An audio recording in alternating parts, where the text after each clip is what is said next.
እንዴት ናችሁ? በያላችሁበት ሰላም እንድትሆኑ ምኞቴ ነው። የእንግሊዝ ፕሪሚየር ሊግ የመጀመሪያው ዙር መርሃ ግብር አንድ ቀሪ ጨዋታ ተደርጓል። ትናንት በቼልሲና በፉላም መካከል የተደረገ ጨዋታ ነበር። ይህ ጨዋታ እንግዲህ ለዣቪ አሎንሶ በቼልሲ ዳይናሲቲ ውስጥ ያደረገው የመጀመሪያው ጨዋታው ነው። ለአርቤሎዋም እንዲሁ በፉልሃም የመጀመሪያውን ጨዋታ አድርጓል። 5 ጎሎች የተቆጠሩበት ጨዋታ ነበረ። በአምስቱ ጎሎች ውስጥ የሁለቱም አሰልጣኞች ቀጣይ የቡድን የጨዋታ ታክቲካቸው ምን ሊሆን እንደሚችል ያሳዩበት ነበረ። በማጥቃትና በመከላከል እንቅስቃሴ ውስጥ ስለሚኖራቸው የቡድን አደረጃጀት ምልክት ሰጥተዋል። ትናንት በሪያል ማድሪድ ለአጭር ጊዜ ያክል ቆይታ ያደረገው ዣቪ አሎንሶ ከዛ በፊት በሌቨርኩሰን የሰራው ቡድን እነሱ በሚያጠቁበት እንቅስቃሴ ውስጥ እኛ ማድረግ የሚገባንን ነገር ካደረግን የነሱ ማጥቃት ለኛ አደገኛ አይሆንም በሚለው ሐሳቡ ትናንትናም ተመልክተነው ነበረ። በተለይ ስፔስ በመከልከል ሽግግሮች ላይ በጥንቃቄ በመቆጣጠር የአንድ ለአንድ ግንኙነት የመሃል ተከላካዮቹ ፎከስ እንዲያደርጉ በማገዝ የቡድን አደረጃጀቱ ላይ ተጫዋቾች ጥንቃቄ እንዲያደርጉ ሲያከናውን ተመልክተናል። ከዛ ውጭ የአርቤሎዋ ቡድን የፋስት ፍሎዊንግ የሚባለውን የጨዋታ ሽግግሮችን ያደርግ ነበር። ከመስመር የሚነሱ የተጫዋቾች ሽግግር ለተጋጣሚ በጣም አስቸጋሪ እንደነበረ ተመልክተናል። በፍጥነት ቶሎ ወደ ተጋጣሚ ሜዳ ይሄዳሉ። በፍጥነት ወደ ተጋጣሚ ሜዳ ከሄዱ በኋላ የተጋጣሚን የመከላከል አደረጃጀትን ለመስበር ጥረቶችን ያደርጋሉ። በተለይ በግራና በቀኝ በኩል የነበሩት የሴዛር ፓላሲዮ እና እንዲሁም የኦስካር ቦብ ሚና በጣም የሚደነቅ ነበረ።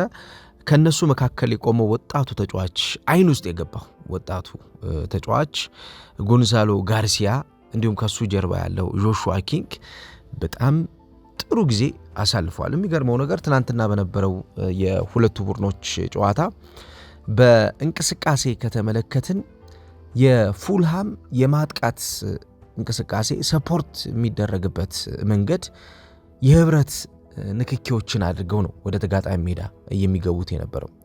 የነ ሳንደርበርግና የነ አሌክስ ዮቢ ሞቢሊቲም ለተጋጣሚው ቼልሲ በተለይ የአማካኝ ክፍሉ ተጫዋቾች እነ ሮሚዮ ላቪያና እንዲሁም ሬስ ጄምስ እየተቸገሩ በሆኑ የጨዋታ እንቅስቃሴዎች ውስጥ የሚመጡ ጫናዎችን ለመቋቋም ፈተና እየሆነባቸው ተመልክተን ነበር።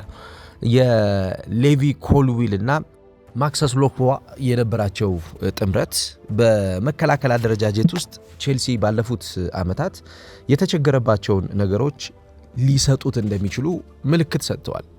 ግን ጫናዎችም በዝተውባቸው ነበረ። ትናንትና በተለይ ፊት መስመር ላይ እንደገለጽኩላችሁ የነበሩት የፉልሃም ፈጣን የማጥቃት ሽግግሮች በተለይ የጆሹዋ ኪንግን ሽግግር እንዲሁም የጎንዛሎ ጋርሲያን ፔኔትሬሽን እጅግ በጣም ሊቋቋሙ ተቸግረው ነበር። ጎሎቹን ሲያስቆጥሩ ከተመለከትን ጎሎቹ የሚቆጠሩበትን መንገድ እንዲሁም ጎሎቹን ለማስቆጠር የሚሄዱበትም የራሳቸው መንገድ ነበር። ጎሎቹን ለማስቆጠር የሚሄዱበት ሽግግር ለተጋጣሚ በጣም ፈታኝ ነበር። ኦስካር ቦብ እንዲሁም ሴዛር ፓላሲዮስ እያንዳንዷን እንቅስቃሴ ለመቆጣጠር ጥረቶችን ያድርጉ ነበር። በተለይ ከነዚህ ከመስመር ተጫዋቾች የሚጠበቀው የነበረው አስፍቶ እንቅስቃሴውን የመጫወት አስፍቶ ወደ ተጋጣሚ የመጫወቻ ክፍል ውስጥ መግባት ነው። ያን ወደ ተጋጣሚ የመጫወቻ ክፍል አስፍተው ገብተው ማድረግ የሚችሉበትን የነሱን የጨዋታ ሐሳብ ይደጋግመው ያደርጉት ነበርና ቼልሲዎችን ሲያስቸግሯቸው ተመልክተናል። በቼልሲ በኩል የነበረው አንዱ ክሊር ሐሳብ ምንድን ነው? ቼልሲ በምን መንገድ ሊያጠቃ እንደሚችል የዣቪ አሎንሶ ቡድን ምልክት ሰጥቷል። በተለይ የሶስቱ ተጫዋቾች ጥምረት የሶስቱ ተጫዋቾች የመጨረሻ ሜዳ ሽግግር የዘንድሮ የውድድር ዓመት የቼልሲ የማጥቂያ ዌፐን እንደሚሆን የተመለከትንበት ጨዋታ ነበር። ያንዳንዷን እንቅስቃሴ ወደፊት ወስደው የሚያከናውኑበት ጥራት በጣም የሚደንቅ ነበር። ያው ከጨዋታውም በኋላ ዣቪ አሎንሶ ስለዚህ ጉዳይም ሲያነሳ በተለይ አዲስ ፈራሚው ሮጀርስ ከፊት መስመር ተጫዋቹ ከክሪኤቲቪቲው ጋር በጣም አብሮ ከቆየ ለቡድን ወሳኝ ስራ ከሚሰራው ኮል ፓልመር ጋር የነበረውን ጥምረት ፓልመርን እጅግ በጣም አድንቆታል። እንደው በጨዋታው ኮል ፓልመር ከፍተኛ ነጥብ ከተሰጣቸው ተጫዋቾች መካከል አንዱ ነበር። ወደ 9.4 ነው የተሰጠው ኮል ፓልመር እስከ 83ኛው ደቂቃ ድረስ በነበረው ቆይታ የጨዋታ አፈጻጸሙ በጣም ልዩ ነበር ለቼልሲ። ከመስመር የማሎ ጉስቶን ሽግግሮች ይጠብቃል። እንዲሁም የሬስ ጄምስን አስፈላጊ የሚባሉ ኳሶችን ቆሞ ካገኘ በኋላ ወደ መጨረሻው የሜዳ ክፍል የሚገባበት ጥራት የሚደነቅ ነው። ዣቪ አሎንሶም ስለዚህ ጉዳይ በተናገረው ሐሳብ ውስጥ የማጥቃት እንቅስቃሴያችን የምፈልገውን ጥራት እንዴት ማግኘት እንዳለበት ምልክት ሰጥቶኛል ብሏል። ስለዚህ ማጥቃቱ የሚፈልገው ጥራት ምንድን ነው የታወቀ ነው። ከተጋጣሚ እሳቤ አንጻር ተጋጣሚን ጫና ውስጥ መክተትና ተጋጣሚ በሚያደርጋቸው ሽግግሮች ውስጥ የተጋጣሚን አጠቃላይ በልጦ የመጫወቻ መንገዶችን መቆለፍ ነው።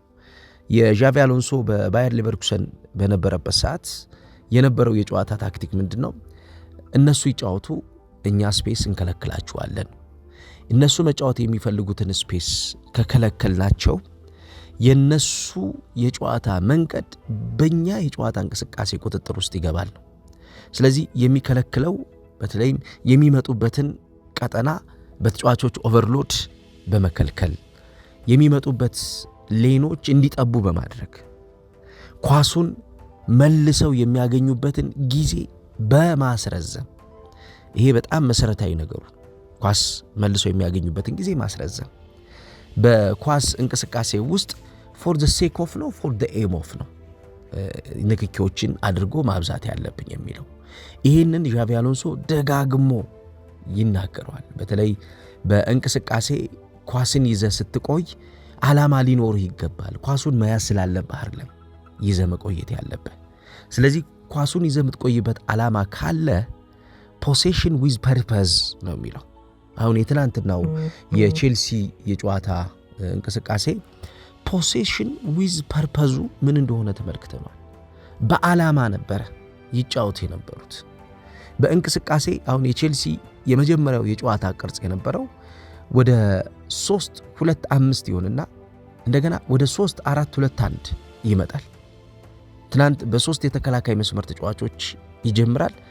መልሶ ደግሞ እነ ኮል ፓልመር ወደ ኋላ ተመልሶ እነ ሮሜዮ ላቪያ ወደ ኋላ ተመልሰው የተከፈቱትን የመስመር እንቅስቃሴዎችን ሁሉ ይዘጋሉ።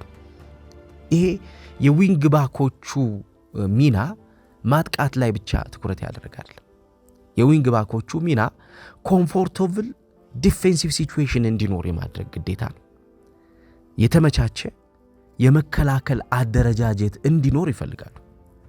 የተደራጀ የመከላከል በጣም ስርዓት ያለው የመከላከል አደረጃጀት እንዲኖር እገዛ ማድረግ ካልቻሉ በእያንዳንዱ እንቅስቃሴና በእያንዳንዱ ቦታዎች ላይ እገዛ ካላደረጉ የሚያመልጣቸው ነገር ብዙ እንደሆነ ያውቁታል። ስለዚህ እያንዳንዷን የኳስ ቁጥጥር፣ እያንዳንዱን የኳስ ንክኪ ከእነሱ የጨዋታ እሳቤ ውጭ እንዲሆን አይፈልጉም።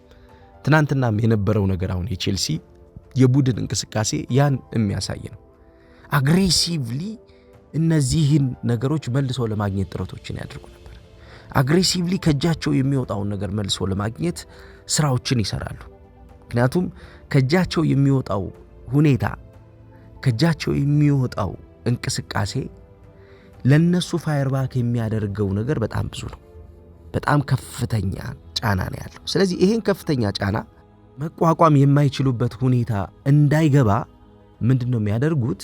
ቀድመው ስለዚህ እንቅስቃሴ የራሳቸውን የሆነ ምላሽ ይሰጣሉ ማለት ነው። ዣቪ አሎንሶ ከጨዋታው በኋላ ትናንት አንድ በሳል አስተያየት ሰጥቷል። በእንግሊዝ ፕሪሚየር ሊግ ውስጥ እጅግ በጣም አስፈላጊ የሚባለውን ነገር ቀድሞ ነው የተረዳው። ተጋጣሚ ባለው ድክመት ውስጥ አንተ መቆየት አለብህ ብሏል። ተጋጣሚያችን የሚኖረውን ድክመት ስፖት ካደረግን በኋላ በዛ እንቅስቃሴ ካልቆየን፣ በዛ ሁኔታ ውስጥ ካልቆየን ተጋጣሚያችንን ልንበልጥ የምንችልበት ምክንያት አይኖርም ብሏል። ስለዚህ ተጋጣሚን ልትበልጥ የምትችለው የተጋጣሚን ድክመት አይደንቲፋይ በማድረግ በተጋጣሚ ድክመት ውስጥ በመቆየት ነው ይላል። ይሄ እያንዳንዱ እንቅስቃሴ አስፈላጊ የሚባለው እንቅስቃሴ ያለበት መንገድ ነው። አስፈላጊ የሚባለው እንቅስቃሴ ማለት ቅድም ያልኳችሁ ነው። ለምሳሌ ፎር ዘ ሴክ ኦፍ ነው ወይስ ደግሞ ፎር ዘ ኤም ኦፍ ነው? እያንዳንዱን እንቅስቃሴ ማሳደግ የምትፈልገው ፎር ዘ ኤም ኦፍ ነው የአሎንሶ ቡድን። ስለዚህ ፎር ዘ ኤም ኦፍ ከሆነ በዓላማ ከሆነ ዓላማው የሚበልጠው ሐሳብ አለ ማለት ነው። የፉልሃምን እንቅስቃሴ የበለጠበት መንገድ በዛ በተጠና ሁኔታ ውስጥ ነው። ከፊት መስመር የማጥቃት እንቅስቃሴ ባሳለፍነው የውድድር ዓመት የባከነው ዣው ፔድሮ የዘንድሮ የቼልሲ የማጥቂያ ፎርስ እንደሚሆን ምልክት ሰጥቷል። ትናንትና በተለይ ከመጨረሻ የማጥቃት እንቅስቃሴ ፓተርን ጋር የነበረው ዝምድና በጣም የሚደነቅ ነው። ያ ፓተርን የቼልሲ አስፈሪው ሽግግር ነበር። ተጫዋቹ ወደፊት በሰዓት ከጀርባው የሚያግዙት ተጫዋቾች አሉ። ያን እገዛ ተከትሎ ቼልሲዎች ወደ ተጋጣሚ ሜዳ በሚሄዱበት ሰዓት፣ ቼልሲዎች ወደ ተጋጣሚ እንቅስቃሴ በሚገቡበት ሰዓት ለሱ የሚያዘጋጁለት ምቹ የማጥቂያ ቀዳዳዎች አሉ። ባሳለፍነው የውድድር ዓመት በኤንዞም ሰዓት እንዲሁም ኤንዞም ከወጡ በኋላ በነበረው የሮሴነር መምጣትም አንዱ ትልቁ ችግር የነበረው ምንድነው? ትክክለኛ የሚባለውን የማጥቃት አቅም ያለውን ተጫዋች ለማጥቃት እንቅስቃሴው ለሱ በሚመች ሁኔታ ውስጥ ማዘጋጀት አለመቻል። ተጫዋቹን በዛ እንቅስቃሴው አዘጋጅቶ ተጫዋቹ በቀጣይ በጨዋታ ሂደቶቹ ውስጥ እያደገ የቼልሲ ድራይቪንግ ፎርስ እንዲሆን ያለማገዝ ነበረ ትልቁ ፈተና የሆነው። ስለዚህ ይህንን እንቅስቃሴ እንዴት ነው መለወጥ አለብን ለሚል ሐሳብ ራሱን ዝግጁ አድርጎ ነው የመጣው ማለት ነው ዣቪ አሎንሶ። ከእንቅስቃሴው ከቡድን እንቅስቃሴው ተነስተን ከቡድን አጠቃላይ እድገቱ ተነስተን ምንረዳው ምንድን ነው? ዣቪ አሎንሶ ይህንን ቡድን ለማዘጋጀት ይህንን ቡድን ለመስራት የቡድኑን ደካማና ጠንካራ ነገሮች በሚገባ ለይቷቸዋል ማለት ነው። የአንድ ቡድን በጣም ቤዚክ የሚባለው ነገር ያ ነው። የቡድንን ጠንካራና ደካማ ጎን ለይተ ማወቅ ነው መጀመሪያ ላይ። ቼልሲ ለምሳሌ አስፈሪ አልነበረ ባሳለፍነው የውድድር ዓመት። ይሄ አስፈሪ ያልነበረበት ምክንያት የተጫዋቾች የፔኔትሬሽን አጠቃቀም ትክክል ስላልነበረ፣ ከተጫዋቾች ጋር አሰልጣኞች የነበራቸው ኮሚኒኬሽን፣ የትሬኒንግና የጨዋታ ሜዳ ላይ ኮሚኒኬሽን ጥሩ አልነበረ። በቡድን ውስጥ የነበረው ስሜት ከአሰልጣኞችና ከተጫዋቾች ፊት ላይ በሚገባ ይነበብ ነበር። ያ ቡድኑን ጎርቶታል። በዓላማ የማይጫወት ቡድን አድርጎት ነበር ቼልሲ። ዛሬ አሁን ላይ ሆነን የምንመለከተው ቼልሲ ይህንን ችግር እየቀረፈ መምጣት የሚችል ቼልሲ እንደሆነ ግሊምሱን ሰጥቶናል። ይሄ ጨረፍታውን ነው የተመለከትነው። አሁን ትናንትና የነበረው የቼልሲ የቡድን እንቅስቃሴ ቼልሲ በዚህ የውድድር ዓመት ይዞት ሊቀጥል የሚችለው በእንቅስቃሴው ላያጣው የሚፈልገው ነገር ምንድን ነው የሚለውን ምልክት ሰጥቷል። ሊቆይበት የሚችለው ነገር ማለት ነው። ያን ሊቆይበት የሚችለውን ነገር እየደጋገመ እያደረገ ከእንቅስቃሴ ጋር አብሮ መቆየት፣ ከእንቅስቃሴ ጋር አብሮ ማሳለፍን የሚፈልግ ቼልሲ ነው እየተመለከትን የነበረ። ፖዚቲቭ የማጥቃት ፍላጎት ነበረው የትናንትናው ቼልሲ። ሲከላከልም በህብረት የሚከላከል ቼልሲ ነበር። ባሳለፍነው የውድድር ዓመት በዲፌንሲቭ ብሎክ ደካማ ቡድን ቼልሲ ነው። ተመልሶ በጋራ በመከላከልና ለተጋጣሚ የራስ የሜዳ ቀጠናን ምቹ ባለማድረግ ደካማ የነበረው ቡድን ቼልሲ ነው። ተጋጣሚ ወደ ቼልሲ የጨዋታ ቀጠና ከገባ በኋላ ነፃ የሆነ የማጥቂያ ፍቃድ ይሰጠው ነበር። ለመከላከል ምቹ አልነበረም። ኳስ ለመሸፈን ምቹ አልነበረም። በእያንዳንዱ ሲቹዌሽኖች ውስጥ ቼልሲዎች በጋራ የሚከላከሉና በጋራ የሚያጠቁበትን መንገድ መፍጠር አልቻሉም ነበር። የዣቪ አሎንሶ የትሬኒንግ እቅዶች የሚያሳዩት ግን ይህንን ነገር ካለማድረግ ነው የሚነሳው። በጋራ መከላከል አለብን፣ በጋራ ማጥቃት አለብን። ይሄ ኦቬስ የሆነ የጨዋታው የሱ ተውት ነው። ከዚህ የጨዋታ እሳቤ ውጭ የሚሆን ሰው የቡድኑ አካል አይሆንም ማለት ነው። ከቡድኑ ጋር መቀጠል አይችልም ማለት ነው። ከቡድኑ ጋር ሊቀጥል የሚችለው ከቡድኑ ጋር መቆየት የሚችል ከቡድኑ ሐሳብ ጋር አብሮ መዝለቅ የሚችል ተጫዋች ከሆነ ብቻ ነው። ስለዚህ ኢነርጂ ይፈልጋል። ኳስን ፎር the aim of ቅድም እንዳልኳችሁ በዓላማ ኳስ የሚጫወትበትን ምክንያት የሚያውቅ አማካኝ ኳስ መጫወት ያለበትን ምክንያት የሚያውቅ የማጥቃትና የመከላከል አደረጃጀት ይፈልጋል። not for the sake of ማድረግ ስላለበት አይደለም። ዓላማ ኖሮን ወደ ተጋጣሚ ሜዳ እንገባለን፣ ተጋጣሚ ሜዳ ላይ በጥድፊያ አንወጣም ነው የሱ ሐሳብ። በተጋጣሚ ሜዳ እንቅስቃሴ ውስጥ መቆየት ከቻልን በዓላማ መቆየት ከቻልን የተጋጣሚን ድክመት ስፖት አውት ማድረግ እንችላለን። የተጋጣሚን ድክመት ከለየን ደግሞ አጸፋ የተጠና አጸፋ ለማድረግ ጥራት አይጎለንም ነው። ወደ አጸፋው ከመምጣታችን በፊት አጸፋውን የምናከናውንበት አጸፋውን የምናደርግበት ጥራት ይኖራል። ይሄንን ጥራት ደግሞ በጋራ ፈልገን ማግኘት አለብን ነው ዣቪ አሎንሶ። ታክቲካል የሆነው ብስለቱ በዘንድሮ የውድድር ዓመት በቼልሲ ውስጥ ሊነበብ የሚችለው ከዛ መነሻ ነው። ለምሳሌ ትናንትና ከነበረው ቤዚክ ፎርሜሽን ውስጥ 4 ለውጦችን ልንገራችሁ። የፍሪኩዌንትሊ ሴት አፕ የሚላቸው እሱ በጣም በመደጋገም የሚለዋውጣቸው የባክ 3 የባክ 4 የባክ 5 ሲስተሞችን እየተመለከትን ያለን እና ለምሳሌ ትናንት 3-4-2-1 ይጀምርና እንደገና ደግሞ 3-4-3 ያደርገዋል። እንደገና ድራማቲካሊ ደግሞ ሽፍት ያደርገዋል ነገሩ። ወዲያውኑ ደግሞ በፍጥነት ደግሞ ሽፍት ያደርገውና 4-2-4 ያደርገዋል። እንደገና ምን ይሰጠዋል ማለት ነው? አሁን ለመከላከል ደግሞ የማጥቃት ባላንሱን መስራት እንዳለበት ያውቀዋል። ከዛ እንደገና ይመለስና ደግሞ 4-3-3 የጨዋታ ቅርጽ ደግሞ ይሰጠዋል። ይህንን በሚያደርግበት ሰዓት የጨዋታ ታክቲኩ ሞር እያደገ እየመጣ ነው። የ4-2-4 ለምሳሌ የጨዋታ ታክቲኩ አግሬሲቭ ፉትቦል ታክቲክ የሚባል ነው። ይሄ በጣም በኃይል በጉልበት ለመጫወት የተጫዋቾችህን የመከላከል አደረጃጀት ወደ 4 የምትቀይርበትና የነዚህ ሴንተር ሚድፊልደሮች ቁጥር ወደ 2 ጠቦ ፊት መስመር ላይ ደግሞ የስትራይኪንግ ፎርስህ የሚያድግበት ነው።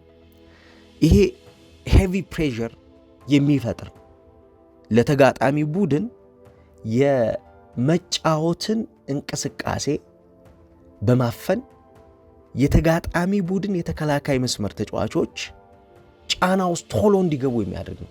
ትናንት ከተመለከትን የፉልሃም ተጫዋቾችን ፕሬሸር ሲያደርጉ ለምሳሌ የመጀመሪያው ጎል ሲቆጠር ዣኦ ፔድሮ ሲቆጠር 4-2-4 ታክቲክ ላይ ነበሩ። 4 ተጫዋቾች ሄደው ያፍኗቸው ነበር፣ ቶሎ ያፍኗቸው ነበር። ዊድዝና ስፔስ አለው ይሄ የጨዋታ መንገድ። ስለዚህ ዊንገሮቹ ስትሬች ስለሚያደርጉ የኦፖነንት ባክላይን ብሎክ ይደረጋል እና ለማጥቃት እንቅስቃሴ ምን ይፈጥራል ማለት ነው? ቤት ታገኛለህ ማለት ነው። you'll create room for the attacking options ይላል። የማጥቂያ ቦታ ታገኛለህ፣ የማጥቂያ ሐሳብ ታገኛለህ እና በዚህ ቦታ ላይ ትንሽ ይቸገር የነበረው ምንድነው? የሚድፊልደሮች አይዞሌሽን ነበር። ለዛ ነው ወደ 4-2-4 የጨዋታ ታክቲክ ሲቀየር ማጥቃቱ ላይ ጥሩ የሆኑና ነገር ግን ሚድፊልደሮቹ አይዞሌት ስለሚደረጉ ምክንያቱም 2 ሚድፊልደሮች ብቻ ነው የሚሆኑት እና እነኚህ ተጫዋቾች ኳስ ኮንትሮልን ወይም ደግሞ የሁኔታውን ቁጥጥር ሲቹዌሽናል ኮንትሮል ላይ ጥሩ ካልሆኑ ምን ይሆናል ማለት ነው? የአማካኝ ክፍል ቨልነራቢሊቲ ይመጣል፣ ተጋላጭነት ይመጣ ነበር እና የቼልሲ የአማካኝ ክፍል ለካውንተር አታክ ይጋለጣል ማለት ነው። በካውንተር አታክ ተጋልጦ በጣም መሰረታዊ የሆነ ክፍተቶች ያጋጥሙታል ማለት ነው። ግን እንደዚህም ሆኖ ዣቪ አሎንሶ በአንድ ጨዋታ ምን ሊያደርግ እንደሚችል ዘንድሮ ብዙ ነገሮችን አሳይቶ ነው የወጣው።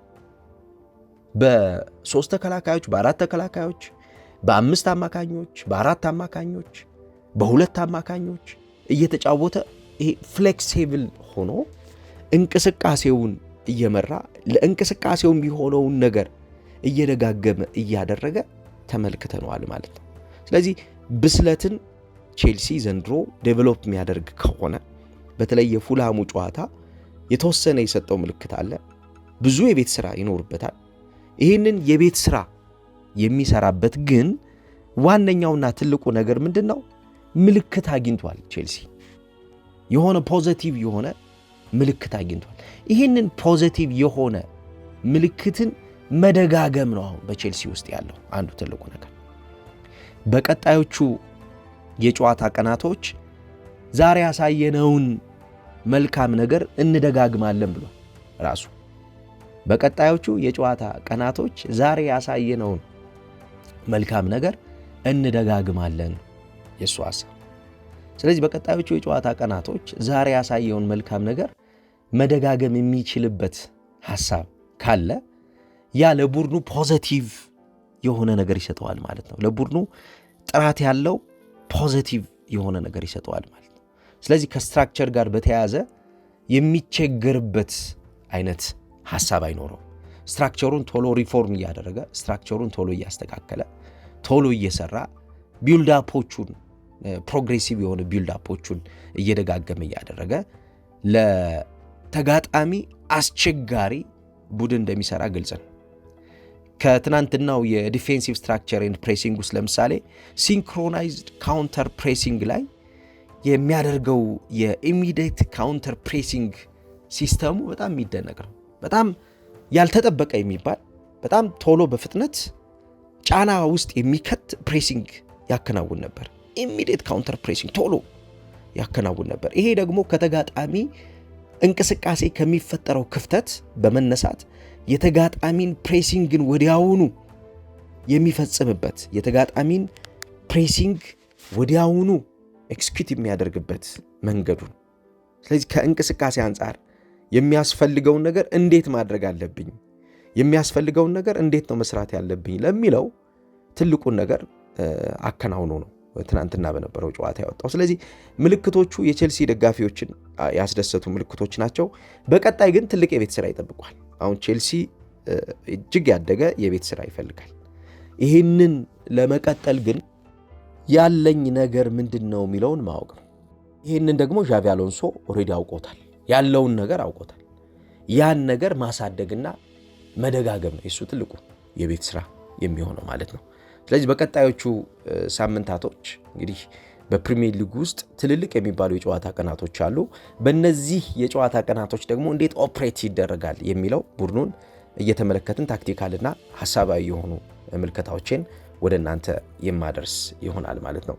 እናንተ እንዴት አያችሁት የትናንትናውን ቼልሲ? እስኪ ሐሳብ ስጡበት፣ ተሳተፉበት፣ ውደዱ፣ ለሌሎችም አጋሩ፣ አብራችሁ ቆይታ አድርጉ። ጥሩ ጊዜ ይሁንላችሁ።